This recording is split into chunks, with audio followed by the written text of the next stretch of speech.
अपमान। एक बार की बात है, एक नौजवान लड़का बाहर से युद्ध कला में निपुण होकर अपने गांव वापस आता है। गांव में एक पहुंचे हुए गुरु होते हैं जो गांव के सभी लड़कों को युद्ध कला का अभ्यास कराते हैं। वह लड़का एक दो दिन गांव में घूमता है और यह जान लेता है कि इस गांव में प्रसिद्ध होना है तो इस गांव के गुरु को युद्ध में हराना होगा। वह उनके आश्रम जाकर उनको बुरा भला कहने लगता है।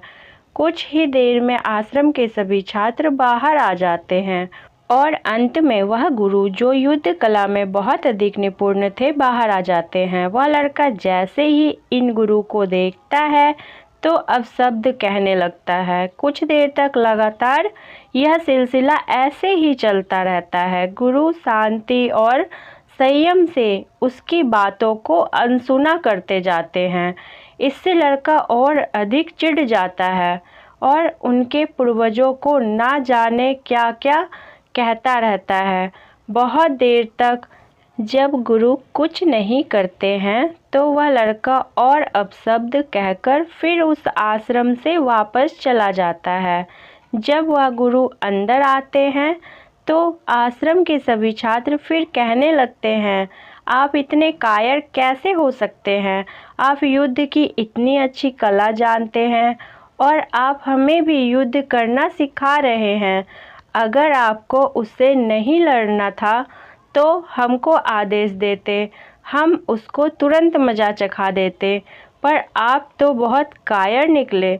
हमें आपसे यह उम्मीद नहीं थी।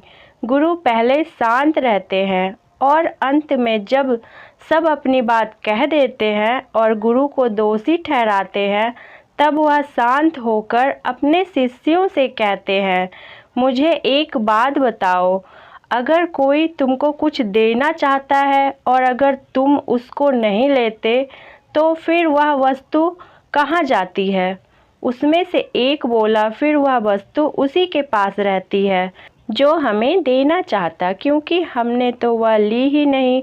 गुरु मुस्कुराते हैं और कहते हैं, यही तो मैं तुम लोगों से कहना चाहता हूँ कि जब मैंने उसका अपमान, क्रोध और घृणा ली ही नहीं तो वह उसके पास ही रह गई। आज का ज्ञान तुम लोगों के लिए यही है कि बेवजह अपनी शक्ति का प्रदर्शन ना करें।